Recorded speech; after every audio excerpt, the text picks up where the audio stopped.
All right, excellent afternoon to all those who are watching us, are watching me across the states in Nigeria. Say welcome, welcome, welcome. Yes, welcome to another interesting episode of Real Talk with Kike. And of course, the fact that a nation struggles for democracy doesn't provide the room for instigation of violence and, of course, anarchy. And there's no way that we will, or as a people, seek redress through instigation of a state to disrupt for disruption, because the end goal of democracy, good governance, of course, growth and progress is to first harmonize the people and heal them, protect them and from all crises, and of course, not to create a divide. I say again, welcome to another interesting episode of Real Talk with Kike. I remain your convener, your chief host, and that name still remains Atanda-Owo.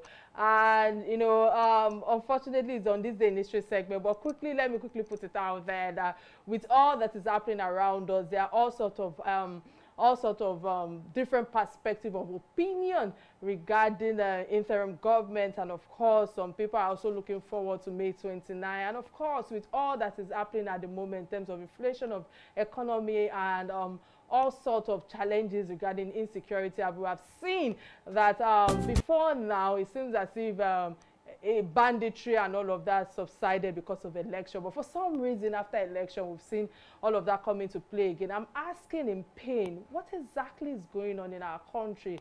And it's unfortunate that all of this is happening at the moment, especially when it comes to Nigeria being a country of, well, let's say hospitality. But quickly, don't let me overwhelm you with my own thoughts regarding the country Nigeria. Let's go on a quick break to get a message on this day in history segment. Stay with me, I'll be right back.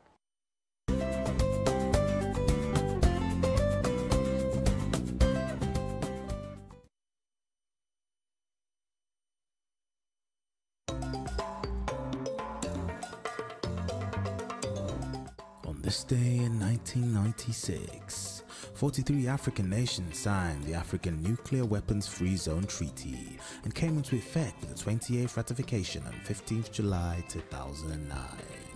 The African Nuclear Weapon Free Zone Treaty, also known as the Treaty of Pelindaba, named after South Africa's main nuclear research center, is run by the South African Nuclear Energy Corporation. The corporation, which was the location where South Africa's atomic bombs of the 1970s were developed, constructed and subsequently stored, establishes a nuclear weapon-free zone in Africa. The treaty prohibits the research, development, manufacture, stockpiling, acquisition, testing, possession, control and stationing of nuclear explosive devices in the territory of parties to the treaty, and the dumping of radioactive waste in the African zone by treaty parties. The treaty also prohibits any attack against nuclear installations in the zone by treaty parties and requires them to maintain the highest standards of physical protection of the nuclear material, facilities and equipment, which are to be used exclusively for peaceful purposes.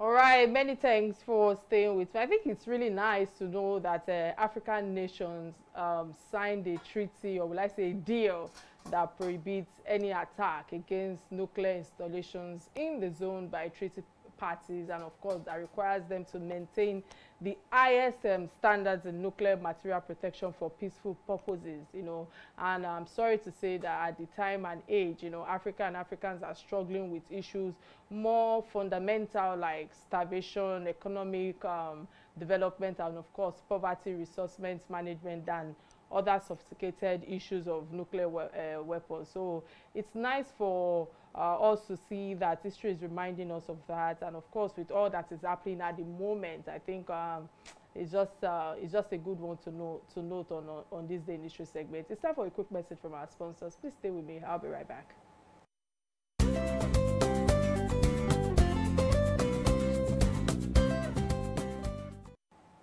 All right, many thanks for staying with me. Before and even after the declaration of winner of the general elections till date, Nigerians has been in a rigmarole, you know, in terms of borderline on the topic of interim government and, of course, the state of emergency, which have been the major headlines of national news and, of course, discussion. This has further been fueled by actions of some political parties who have sought to reclaim their stolen mandates in the court of law as a redress, you know, to the alleged rigging and, of course, malpractices in the last general election of February 25th. And at last, you know, when I say DSS have eventually revealed through new reports that the planners in their many meetings have weighed various options, which include, among others, to sponsor endless violent mass protests in major cities to warrant a declaration of state of emergency. Another is to obtain frivolous or will I say a frivolous court injunction to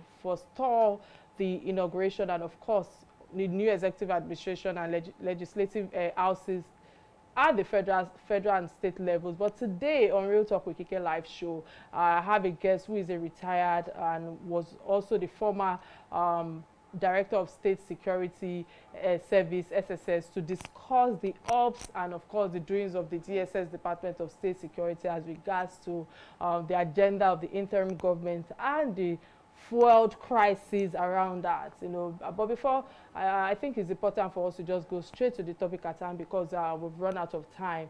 And I must say many thanks thus far, Mr. Mike Ejiofor, for honoring the invitation. It's nice to have you on the platform again today. How are you doing today, sir? Let's start from there. Well, I'm very well, and we're still in the Easter season. Happy Easter to Nigerians and to you in particular. Yeah, happy Easter. Many thanks, sir. So let's go straight to the topic at hand, because according to the Sun newspaper, you know, the reaction from the DSS and, of course, from the DSS was an immediate response to the petition brought before it by one of the defendants of Bola Ahmed Tinubu's election victory, which is Festus Keyamo. And the question is, when and how should the DSS be professional enough to differentiate between a controversial petition and a real threat on the state security? Well, for me, the State Security Service is an agency charged with intelligence gathering and prevention of state crimes. And that is their statutory responsibility. And they're also charged with maintaining internal security through provision of intelligence to action agencies. And I think that's what the SSS is doing. The learned son, Festus Keyamo, doesn't need to remind the SSS of its own responsibilities. So, although you might volunteer information to assist the SSS, but giving directives to the SSS to carry out specific functions is not part of the responsibilities of the SSS. So I think if you recall that the SSS came out with a statement warning politicians, you know, those who are involved. Before this time, of course, you realize that there were these rumors, you know, speculations in the public domain of people trying to form interim national government. And the SSS came out to warn that the people behind these plots are known, and they should desist from it, because first of all, interim government is unknown to our law. It's not only illegal, it is unconstitutional. We heard of the interim national government during the military. So how do these people intend to achieve it? You know, politicians are very desperate. They can go to any length to see how to achieve their illegal and illegitimate aims. And so, for me, it's a no-no for interim national government. It's unknown to our law, it's unconstitutional, and it's illegal. So, Festus Keyamo doesn't need to remind the SSS of his own responsibilities.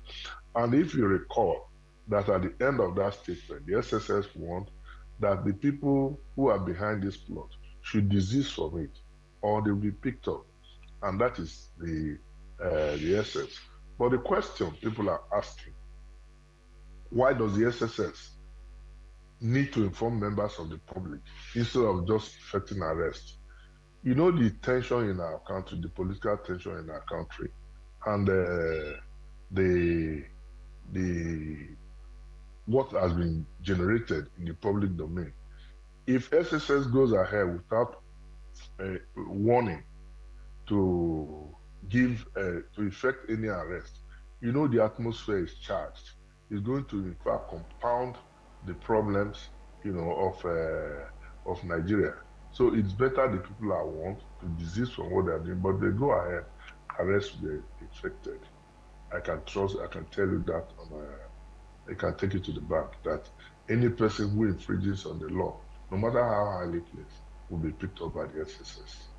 All right, many thanks for your submission thus far. You know, but I cannot help but ask, because I feel the call by eminent Nigerians was that the agency should not just stop at raising the alarm, but also move against enemies of the state, given the evidence that the DSS have. But with all that you've shared thus far, what is holding the DSS back from revealing these people and attacking, or will I say, taking action if these evidences are true and substantial? What's your take thus far on the transparency or the evidence that the DSS has? Yeah, that's exactly what I explained. You know, if, for instance, you go and pick any APC member, of course, the APC is ruled out of this. I'm just telling you on my own interpretation. There's no way the APC will try to form an interim government. So if there's any interim government, it's directly or indirectly pointed towards opposition. And if you go and pick opposition now, pick any member of the opposition without warning, it's going to give a lot of conflagration and sensibilities to members of the public. People will now say, no, it's a political witch hunt. And that's why the SSS came and warned that we know people behind this. And if they continue, we are going to deal with it. We'll deal with the situation. So the point I'm making again for emphasis is that the people are known. If the people are not known by the SSS, there's no way they would have come out to issue such statements. One of the primary responsibilities of the SSS as enshrined in the establishment instrument is prevention and detection of crimes against the state. So what it means that if you see anywhere, prevention, like they say, is better than cure. So if you go ahead and prevent any incident from happening, I think it's better. It will save us a lot of problems. I think that's the position the SSS has adopted, that these people need to be warned. All right, yes. Many thanks, Mr. Ejiofor. You know, with my understanding of what you've shared thus far, it just means to me, I'm talking on my own understanding of what you've shared in terms of your submission, that it seems as if the DSS doesn't have, you know, concrete evidence as claimed. But let me put that aside. The supposed leaked conversation of Labour Party, you know, the presidential candidates Peter Obi and of course Winners Chapel's pastor David Oyedepo. What's your assessment on that being treated as an evidence to further investigate the matter and perhaps maybe invite both involved parties for questioning? Or are they bigger than Nigeria themselves, or is it that the security of over 200 million people do not matter enough for them to be brought to the to fall for questioning? Honestly, I don't waste my time on frivolities. The Labour Party presidential candidate has come to deny it. The pastor who they say also has denied it. It is now left for the SSS, but I believe the SSS, you know, in the social media, there are a lot of issues, there are a lot of doctrine, there are a lot of, hype in the social media where voices are mimicked and, you play this. So I don't want to talk about that. If there's any truth in that, the SSS should investigate it. And who knows if they are still the matter is under investigation. But the fact remains that the principal parties have come out to deny that they were not involved in that discussion.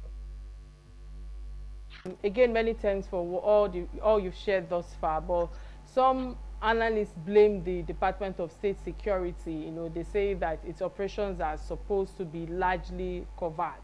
You know, it is not the Nigerian police force or any army of the military services which interface with the public openly on matters of security. However, they say that they should not also come to the public, but rather, you know, stay in the background as an intelligence agency and perform their services of their security. What's your opinion on this thus far? Well, I'm sorry to say that is quite ignorant of people who think that way. The State Security Service is a covert agency. It's a secret service of Nigeria. Its operations are secret. But that is not to say that they have the need to inform members of the public. For myself, for instance, when I left the service, I see that people begin to blame the SSS, the police, the army for every fault line in our political endeavor. So I took it upon myself as a responsibility to educate members of the public on their responsibilities to the State Security Service and the responsibilities and functions of the State Security Service. That's exactly what I'm doing and what I've been doing for the past 13 years. So I can tell you that if people are not aware of their responsibilities or their functions, they will not assist the security agencies.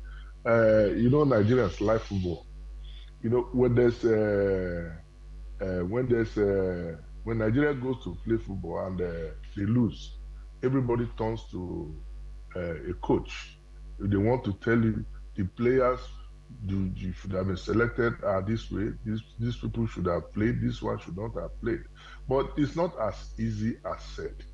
The point I'm making is, if you know the amount of breaches prevented by the SSS that is unannounced and they don't talk about it will marvel you. And if they come out to begin to tell you all the attempts that have been foiled, you know, it's going to create panic and fear. So it's only when it's absolutely necessary that the SSS issues advisory to members of the public. So it's ignorant on the part of people who think that SSS as a secret service should always operate in the background. No, it's not done that way, even in America. Let's compare both worlds now, talking about America and of course Nigeria. I know that there are different cultures, you know, guiding or binding us in terms of work ethics and all of that. But the police, will I say, reform, and of course the SSS and the likes and all, I believe that there's some work ethics that is common between them. But how come in our country, Nigeria, we seem to always, you know, quick to want to attach the one that, you know, that suits us with all that is happening thus far, especially with election and of course the interim government and of course the security issues surrounding us at the moment. How do you compare both worlds, knowing that you mentioned, you know, the developed country, how they do things? How do you compare both worlds in a way that we can actually try to, you know, get better in terms of our services? Well, you see, the State Security Service operatives receive training outside this country from all parts of the world. But to apply the knowledge acquired in Nigeria is going to be difficult, because in the US, for instance, you have all the facilities. At times I see some analysts come to say we need a central database. Who is going to man the central database in Nigeria with the rivalry among the security agencies? Who is going to man the central database? Where is the electricity to sustain that database? So when people come to compare US with Nigeria, I begin to marvel. We have not been able to generate electricity for our domestic consumption. Then you're talking of other areas. So it will be ill-conceived for people to begin to think that you compare the United States Secret Service or the security forces with America? Is it in terms of welfare? Is it in terms of training? Is it in terms of funding? So there's no basis for comparison. Don't forget that what we are talking about is security, because the primary purpose of government is security and welfare of the people. Look at other sectors. Look at agri. Look at power. Why should we single out security for more effective performance than other sectors? It's because the primary purpose of government is welfare and security of the people. There's insecurity everywhere. You can see what's been going on.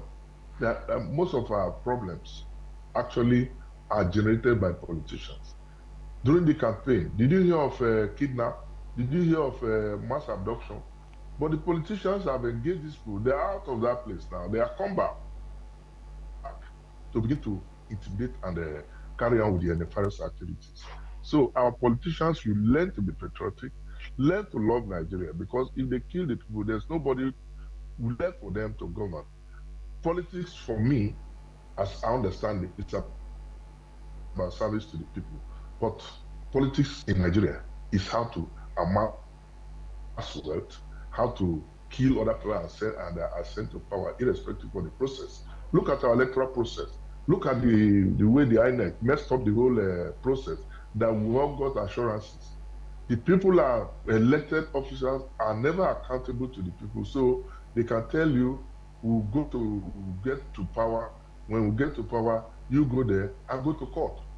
Have you had? It's now become a gimmick in Nigeria that ordinary jokes, people will not tell you, go to court, because they are not accountable to the people. If they were accountable to the people, of course, when you have and our votes count, you can't be that reckless. You can't be that irresponsible to try address and to go to court. All right, many thanks for that elaborate submission. We'll go on a quick break to get a message from our sponsors. Please stay with us. I'll be right back.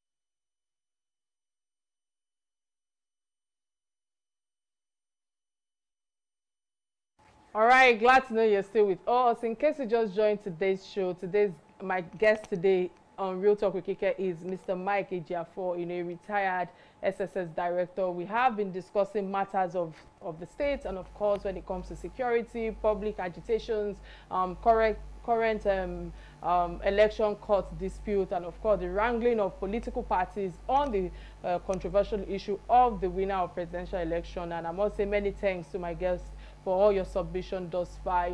I've looked at the side of the public comment and of course the function of the DSS as well. And I think before I go further, I think it's important for me to quickly open the phone lines. Remember that you can be part of this conversation by calling the studio number 080-988-77400, showing on your screen right now. And of course, you can make your comments, your contribution on social media platform on Real Talk with Kike. And of course, we're streaming live on Facebook and YouTube, both on Silverbird platform and on Real Talk with Kike Facebook. So, sir, with all you shared thus far, I like the fact that we've been able to compare both worlds of the developed country and, of course, our own country when it comes to accountability, when it comes to welfare, when it comes to also our culture that affects so many things. But I'd like to compare the previous governments, the state security service, SSS, were more efficient at the time, if you ask me, especially immediately after reversion to democracy in 1999.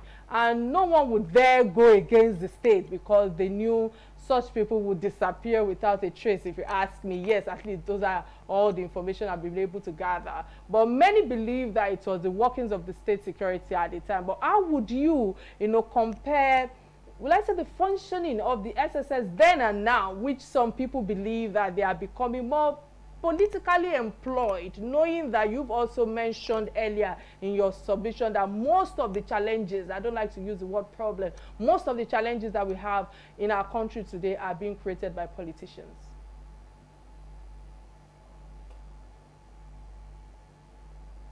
Are you there? All right, I think we should go on a quick break and try to reestablish connection. Stay with me, I'll be right back.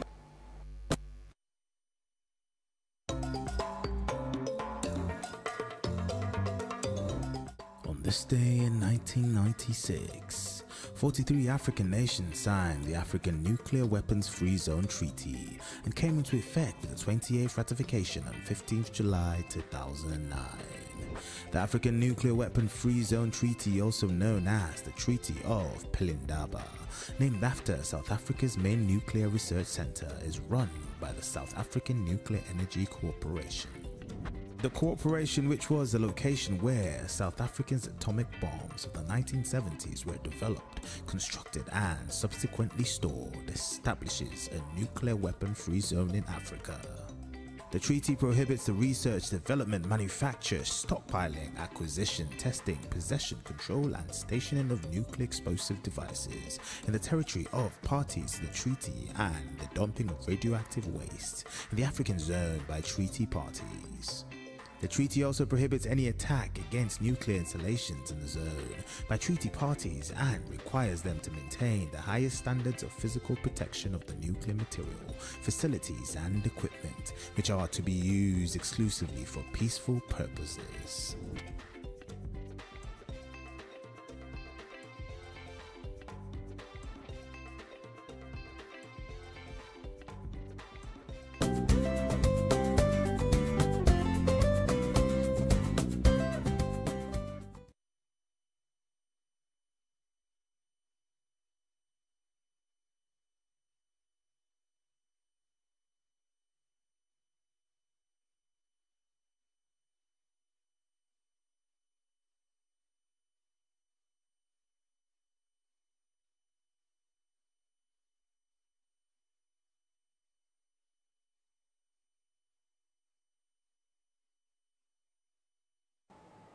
All right, many thanks for staying with us. This is Real Talk with Kike, and of course I have been holding the line with virtually with Mr. Mike Ejiofor.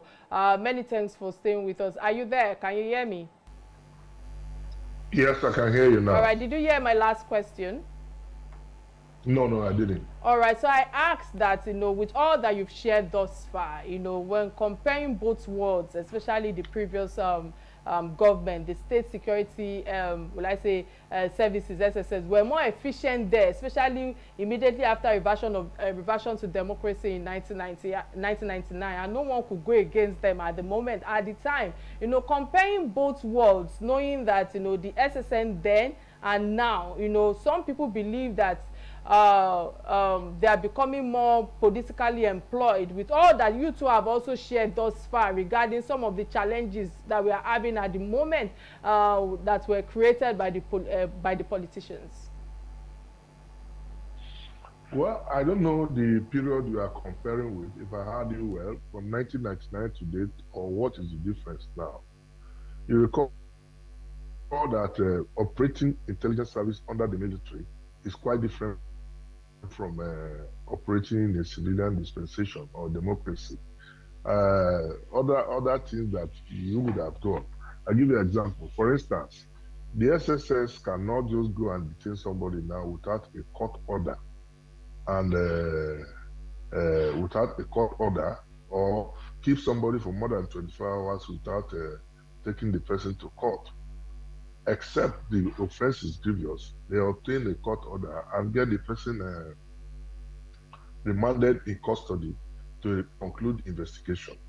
And not only that, when the SSS effects arrest, the welfare of the people in custody, I think a lot of them can attest to that. I was with one of my clients the other day who was in the custody of the SSS, and he told me that from today, he has never known that this is the way the SSS operates, and that in his detention area, he had access to TV.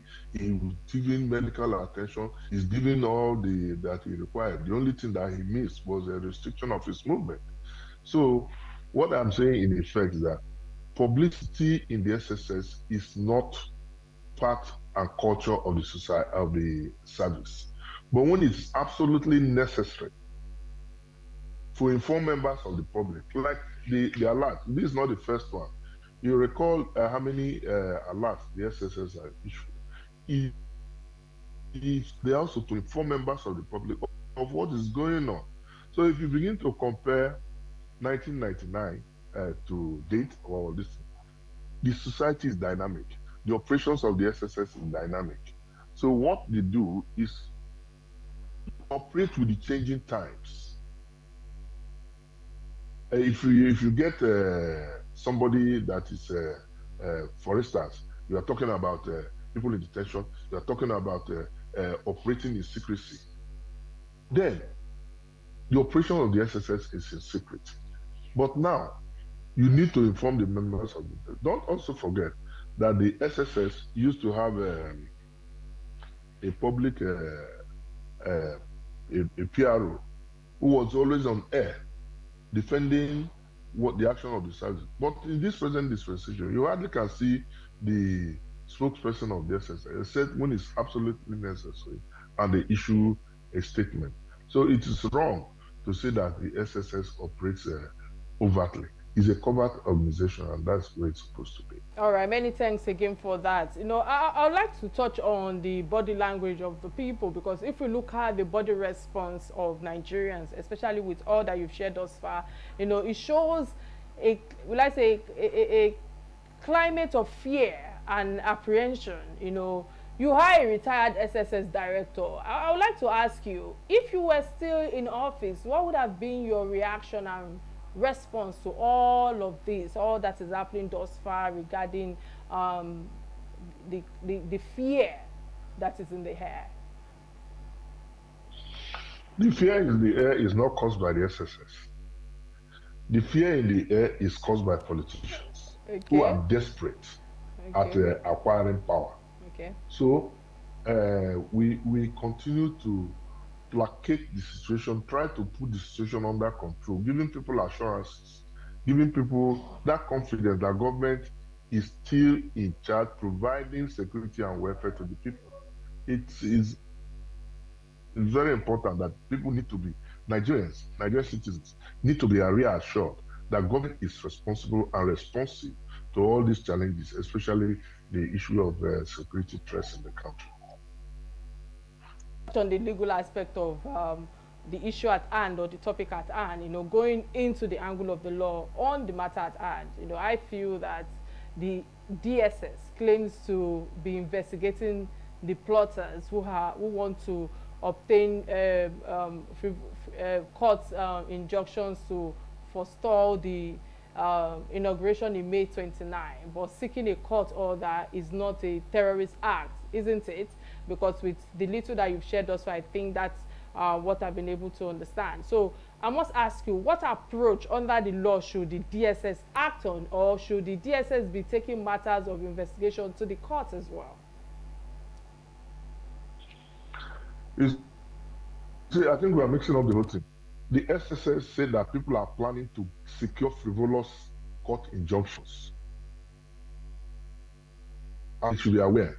And that what it means is that we should also be conscious that our judiciary should be alive to their responsibility. You were here when Association for Better Nigeria, you know, secured injunction to stop the government. The interim government was inaugurated, and so on and so forth. So the judiciary should also help us and help Nigerians, help the security agencies. In fact, you recall that Chief Justice of Nigeria had warned against ex parte injunctions. But here you see, like Labour Party, ex parte injunction has been given in Abuja. There's another exception of the same court of concurrent jurisdiction still giving the same order. So our judiciary also should be up on their responsibility. Otherwise, one day You see what is happening in the electoral process, that many cases are in court. If we are not careful, one of these days, you hear they've occupied the National Assembly, they've occupied the executive, one day you hear occupy the judiciary, and they are threatening to do that. So our judiciary should also be conscious of the sensibilities of Nigerians while giving judgments and giving such frivolous injunctions. All right. You know, in your own opinion, sir, do you think the court is slow in presiding over the matter of the election dispute and mandates? Because if Nigerians are told to wait patiently for the court, do you think the outcome of the court will have a heavy influence on the security of the nation? Well, like the learned Sikh Abakoba said,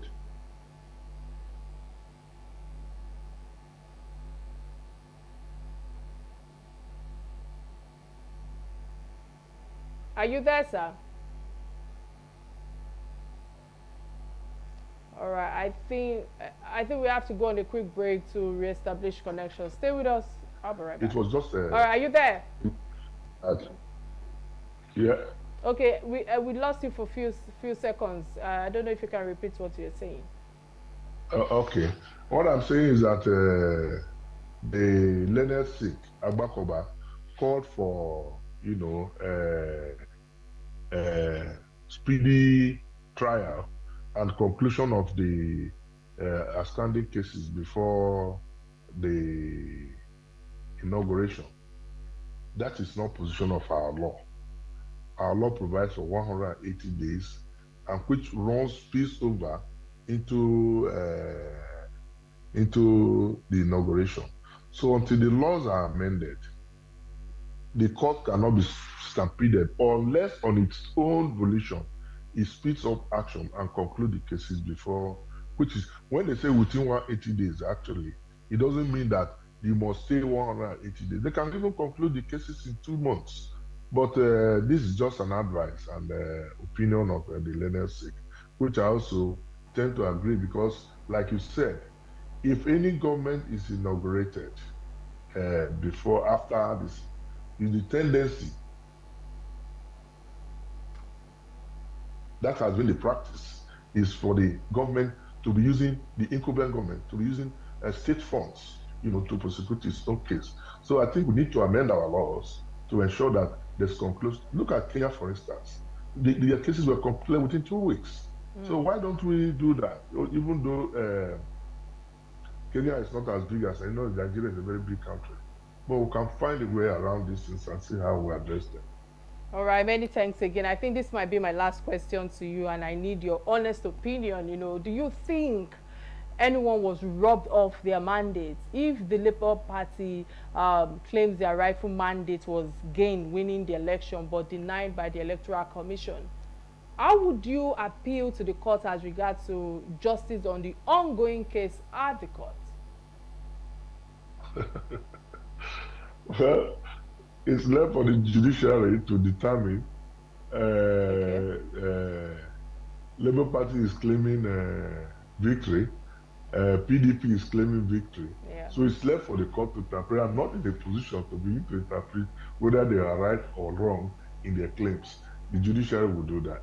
All right, many thanks again for all your submission thus far. It's been an interesting time with you. And before I let you go, there's this last segment of the show that I call Trending Stories. These are stories that affect us as Nigerians, that bind us together as Nigerians. And the first, trending story that caught my attention, I'm sure, if you are conversant with social media, you must have seen this video trending regarding, a police officer assaulting an innocent civilian. And this is the video showing right now. And before I ask for your opinion, I think I should just quickly give my own perspective to this, because I'm beginning to doubt if the character of impunity by armed forces, or armed forces men can ever be stopped in our country. It's just a shame that, I'm an extension of that uniform based by proxy because of my father. But it is a shame that this set of police officers have refused to change. They can't change. If this is a particular officer was who was, or will I say, particular officer that was provoked in the night. If this particular officer was provoked in the night, you know, he could have probably shot the civilian, if you ask me, based on this video that trended. And obviously, you know, he has no human character or anger control. And I ask, where is all the police reform that was promised, that was the promise during NSAS? You know, we obviously just reshuffled the same set of hooligans back into the force, and the culture of impunity, you know, in terms of harassment, you know, police brutality remains even bolder. You know, I'm waiting to hear the news that a disciplinary action has been taken against him. You know, I won't stop talking about it, because especially when it comes to the uniform men, they are good policemen out there. I won't stop advocating against this police brutality. You know, we will keep, you know, lending our voices with the best way we can, you know, and I call on the IG and the Commissioner of Police to take drastic disciplinary action against that officer. It's unfortunate. We just need our police officers to be civil, you know, civilized with approach to managing civilians. It's just unfortunate, you know, watching this, and I'm telling myself, this man is a father, this man is a husband to someone, is a brother to someone, is a son to someone, and this is actually happening in broad daylight in our country. Sir, what's your take on this? You can see that when you were asking that question, I was just smiling. Smiling in the sense that police, excuse me, is part of the society. Nigerian police is part of the society. And I'm happy too that the person involved in this particular issue has been arrested by the police command. In addition to that, you can see the streamlining of relationship between the police service commission and the police management. So disciplinary action will be meted to the 14 officers. I think I'll leave it at that. All right. Many thanks again for all your submission thus far, and of course we've come to the end of another edition of Real Talk with Kike, and I must say, indeed, we had an awesome show on today's edition of Real Talk with Kike. Thanks to my resourceful guest, Mr. Mike Ejiofor, the chairman of Apex Safety and Security Consultants, and thanks for always honoring my invite. And I just want to put it out there that those, you know, please let's remain kind to one another with all that is happening around us, and of course, there's a lot of tension in the air with everything that is going on. People also looking forward to May 29, and of course the insecurity that have, you know, returned. You know, I just want people to play safe, stay safe, and be kind to one another. My name remains Kike. I will see you next time, or catch me on Inspiration FM 92.3 tomorrow on your Drive Time Talk Show. Bye now.